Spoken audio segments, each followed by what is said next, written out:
2 News at 6. Students in Joplin head back to class tomorrow. The massive tornado destroyed their high school, but with hard work and creative thinking, they now have new places to study.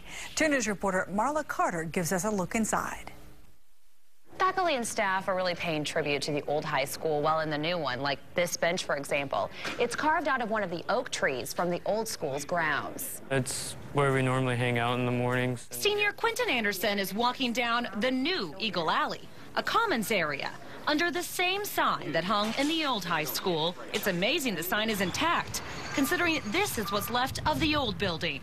Anderson lived blocks from it, and his home was also hit by the massive tornado. We saw the tornado hitting St. John's, and we're just 3 blocks east of St. John's. And so my mom went through the house shutting all the doors and letting our dogs in, and then we sat in the inner part of our house because we didn't have a basement. And I was fighting with one of our dogs because he was trying to run away. And as I was fighting with him, I looked up and saw sky, and then something large hit my back, and that's the last thing I remember. He woke up in a healthcare facility 3 days later, injured.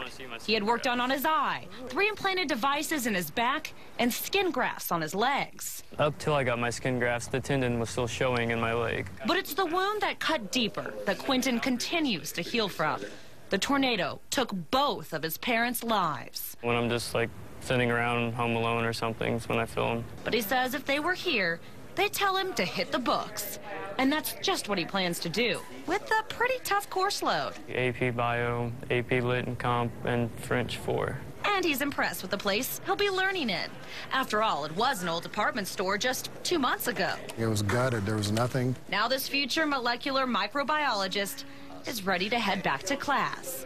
But it's what he learned about life this summer that goes far beyond the books. It just changed my perspectives because, how we live, we don't really think each day is a gift. But when you go through something like I did, each day is a gift. And you don't know if you're going to be here for the next day or not. The old high school is being rebuilt, but students will call this facility home for 3 years. In Joplin, Marla Carter, 2 News works for you. We have more information on how you can help Joplin schools on KJRH.com under the Spotlight section.